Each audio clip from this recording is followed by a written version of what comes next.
படிச்சிருப்பாங்க.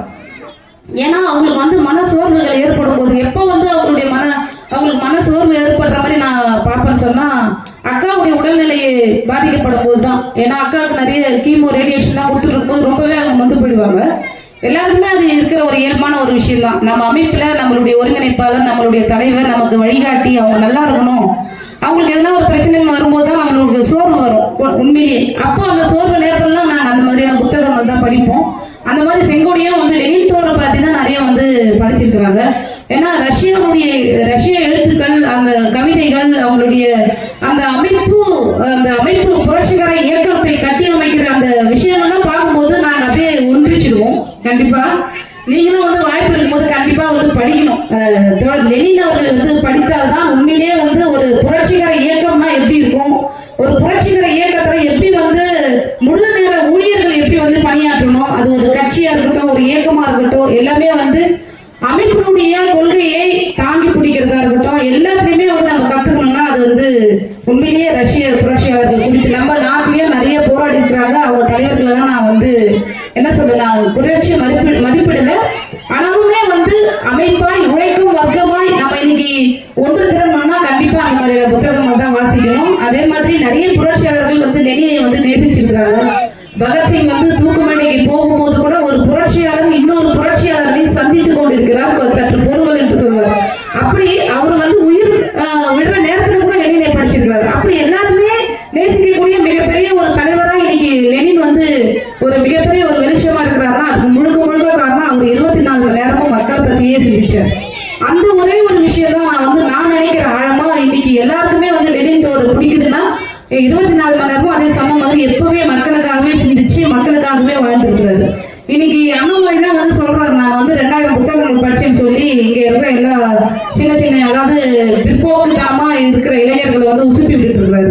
10,000 புத்தகங்கள் வந்து லெனின் அவர்கள் வந்து படிச்சிருக்கிறாரு.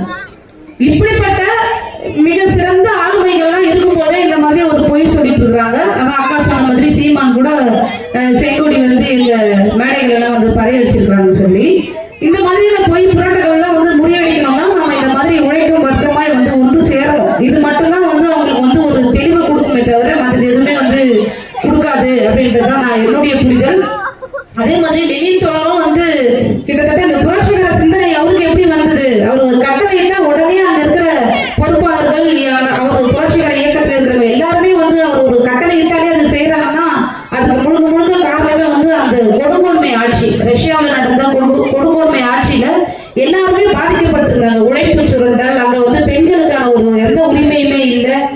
அதெல்லாம் எதிர்த்துதான் வந்து போராடணும்னு சொல்லி ஒரு இயக்கத்தை வந்து கட்டுறாரு. அதே மாதிரி அந்த இயக்கத்தை கட்டுறதுக்கும் அங்க இருக்கிற ஒவ்வொரு ஊழியர்களையும் அப்படி அர்ப்பணிப்பு தியாகம் கொண்டவர்களாக சுய விமர்சனம்னா என்ன அப்படின்றத நான் வந்து தோழர் லெனின் அவர்களுடைய அந்த புத்தகங்களை படிக்கும் போதுதான் நான் தெரிஞ்சுக்கிட்டேன். எங்களுக்குள்ள நாங்க இங்க கிட்டத்தட்ட 30-35 பேர் நாங்க ஒன்னா இருக்கிறோம்னா கண்டிப்பா ஏதாச்சும் ஒரு மன கசப்புகள் கூட சில நேரங்கள்ல வர்றதுக்கு நிறைய வாய்ப்பு இருக்கு. அப்ப கூட அந்த விஷயத்தை கூட நாங்க எப்படி அணுகுவோம் அப்படின்னு சொல்லும் போது அந்த கம்யூனிஸ்ட் சித்தாந்தம்ன்றது அவ்வளவு வந்து ஒரு மகிழ்ச்சியான ஒரு விஷயமா இருக்குது. வேற எதுவுமே எங்களுக்கு மகிழ்ச்சி இருக்க மாட்டேங்குது. ஒரு பணத்தை பார்த்தாலும் இல்ல ஒரு பதவிக்கு போகணுமோ இல்ல ஒரு மிகப்பெரிய நம்ம படிச்சு நம்ம இந்த பதவிக்கு போகணுன்ற எண்ணம் கூட எனக்கு வந்ததே கிடையாது. தினமும் மக்களை சந்திக்கணும், மக்களை அணுகணும், மக்களுடைய பிரச்சனைகளை தீர்க்கணும். நம்ம சமூகத்துல பிறந்துட்டோம், ஏதோ சும்மா இறந்துடக்கூடாது. இந்த சமூக ஒவ்வொரு கம்யூனிஸ்டுக்குமே இதுதான் ஒரு ஆசையா இருக்கும். நம்ம இந்த சமூகத்துல பிறந்தா நம்ம வாழ்நாளுக்குள்ள நம்ம செத்து முடிக்கிறதுக்குள்ள ஏதாச்சும் ஒரு சாதிக்கணும்ன்ற ஒரு எண்ணம் வந்து இருக்கும். அந்த மாதிரிதான் இந்த அமைப்புல இருக்கிறவங்களுக்கு ஒவ்வொருத்தருக்குமே இன்னைக்கு சாந்தகுமார் தோழர், நம்ம சாந்தி தோழர், உண்ணாமலை தோழர், எல்லா மாணிக்க தோழர் எல்லாருமே பேசினாங்க. அவங்க வந்து சாதாரண ஒரு பழங்குடி மக்கள் தான். இது வரைக்கும் பள்ளி வாசல் கூட போயிருக்க மாட்டாங்க. அடுத்த தலைமுறையை வந்து அவங்க படிக்க வைக்கிறாங்க.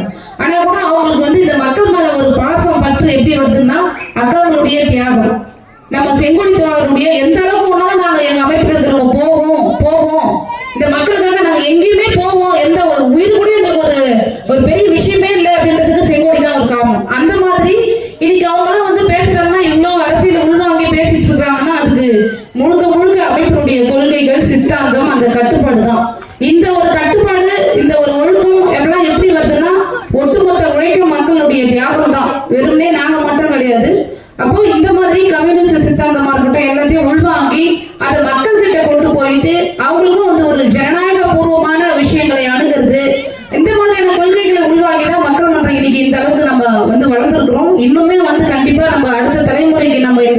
அமைப்பினுடைய செயல்பாடுகளை கொண்டு செல்வோம். தோழர் லெனின் அவர்கள் பத்தி இன்னுமே நிறைய வந்து எனக்கு பேசணும், எனக்கு ரொம்ப ஆசை. கண்டிப்பா தோழர்கள்லாம் நிறைய பேர் தலைவர்கள்லாம் வந்திருக்கிறாங்க. அவருடைய நெஞ்சுரம் தான் எனக்கு இன்னுமே வந்து கிட்டத்தட்ட அவருக்கு படிக்கிறதுக்கு கூட அவருக்கு காலேஜ்ல சீட் கிடைக்கல. அந்த அளவுக்கு கூட அவர் கஷ்டப்பட்டு தான் வந்து படிச்சிருக்காரு. எப்படின்னா அவங்க அண்ணன் வந்து அலெக்சாண்டர் வந்து இந்த ஜார் மன்னருடைய கொடுங்கோன்மை ஆட்சிக்கு எதிராக வந்து போராடினாரு பேசினாருன்றதுனால அவர் வந்து தூக்குல போட்டுருவாங்க, மரண தண்டனை கொடுத்துருவாங்க. அப்படி வந்து இந்த ராஜதுரோகம் பண்ண குடும்பத்துல இருந்தா நீ வந்து உனக்கு படிக்கிறதுக்கு இடமே கிடையாது காலேஜ்லன்னு சொல்லிடுவாங்க. அப்ப அவர் வந்து என்ன பண்ணுவாரு, வேற ஒரு இடத்துல போயிட்டு படிச்சு 4 வருஷம் படிக்க வேண்டியது 1.5 வருஷத்துலயே படிச்சு முடிச்சு அதே கோல்டு மெடலிஸ்ட். இன்னைக்கு அக்கா வந்து வசந்த பத்தி சொல்லும் போது வசந்த் வந்து ஒரு கோல்டு மெடலிஸ்ட். அப்படி அந்த அளவுக்கு வந்து இதெல்லாம் எப்படி வருது, படிக்கணும். அந்த படிப்புகளும் கணக்கு கிடையாது, அது மக்களுக்கு போய் சேரன்றதுக்காக தான் ஆழமா வந்து படிக்கிறாங்க. இப்ப இந்த மாதிரியான உத்வேகம், இந்த மாதிரியான ஒரு எழுச்சி, இந்த மாதிரியான ஒரு சிந்தனைகள்லாம் எது வருதுன்னா இந்த மாதிரி தலைவர்களை பத்தி படிக்கிறது தான். நிறைய பேருக்கு வந்து நினைச்சுக்கோங்க இவங்களுக்கு யாரும் பின்புலம் இருக்காங்க, ஏதோ சொல்றாங்க இப்படி இருங்க அப்படின்னு, அப்படிலாம் யாருமே சொல்லல. எங்களுடைய கொள்கை சித்தாந்தம் எல்லாமே எங்களுக்கு புத்தகம் தான். புரட்சியாளர் அம்பேத்கர், காரல் மார்க்ஸ், தந்தை பெரியார், இவங்க 3 பேர் தான் எங்களுடைய கொள்கை. இவங்க தான் எங்களை வந்து வழி நடத்துறாங்க, வேற யாருமே எங்களை வந்து வழி நடத்தல அப்படின்றத நான் நெஞ்சில கை வச்சு ஆழமா நல்லா சொல்ல முடியும். இப்படிப்பெல்லாம் வந்து கிட்டத்தட்ட வந்து அவரு லெனின் வந்து யாருன்னா நிறைய விஷயங்கள் சொல்லலாம். அதுல குறிப்பா வந்து அவரு யாருன்னா எதுனா ஒரு தனித்திறமை எதுனா கண்டுபிடிச்சு பார்த்து அவங்களை வந்து பாராட்டுற ஒரு சக்தி வந்து அவருக்கு இருக்கு. எல்லாருமே பாராட்டக்கூடிய ஆற்றலும் வந்து அவருக்கு இருக்கு. அதே மாதிரி பெண்களுக்கு முதல்ல ஓட்டுரிமை கொடுத்ததே ரஷ்யாவில் தான். இன்னைக்கு பெண்கள் வந்து இன்னைக்கு ஃபிளைட் ஓட்டுறது எல்லாமே இந்த புரட்சிக்கு எல்லாத்துக்குமே அடித்தளம் விட்டது வந்து நம்ம ரஷ்யா தான். இன்னைக்கு வந்து மார்க்ஸ் வந்து ஒரு புத்தகம், ஏங்கல்ஸ் வந்து ஒரு நூலகம், நம்ம லெனின் வந்து அவருடைய செயலகம் சொல்லி நம்மளுடைய கலைஞர் கருணாநிதி அவர்கள் கூட சொல்லியிருப்பாரு. அந்த மாதிரி இந்த மாதிரி ஒரு மார்க்ஸ் வந்து ஏற்கனவே சொல்லிட்டு போனார், அதை நடைமுறைப்படுத்தினாரு லெனின். இப்போ இந்த மாதிரியான மிகப்பெரிய தலைவர்கள், மிக சிறந்த ஆளுமைகள் எல்லாம் நம்ம வந்து நிறைய படிக்கணும், அடுத்த தலைமுறைக்கு கொண்டு போய் சேர்க்கணும். அதே மாதிரி கிராமம் தோறும் வந்து மக்கள் மன்றத்தை கட்டி எழுப்பணும்ன்றதுதான் எங்களுடைய ஒரு தலையாய கருத்தா இருக்கு. அதே மாதிரி சாதி ஒழிச்சா மட்டுமே வந்து, அதாவது சாதி மறுப்பு திருமணங்கள் செய்தா மட்டும் சாதி ஒழியாது, தனி உடைமை என்ற ஒரு சித்தாந்தத்தை ஒழிச்சா மட்டும்தான் சாதி ஒழிக்க முடியும் அப்படின்றதையும் புரட்சியாளர் அம்பேத்கர் அவரே வந்து சொல்லியிருக்கிறாரு. இந்த நேரத்துல இந்த கூட்டத்திற்கு வந்து நான் பேசின கருத்து கேட்ட உங்கள் அனைவருக்கும் என்னுடைய மக்கள் மன்றத்தின் சார்பாக என்னுடைய மனமார்ந்த நன்றியை தெரிவித்துக் கொள்கிறேன். வாய்ப்பு கொடுத்த அனைவருக்கும்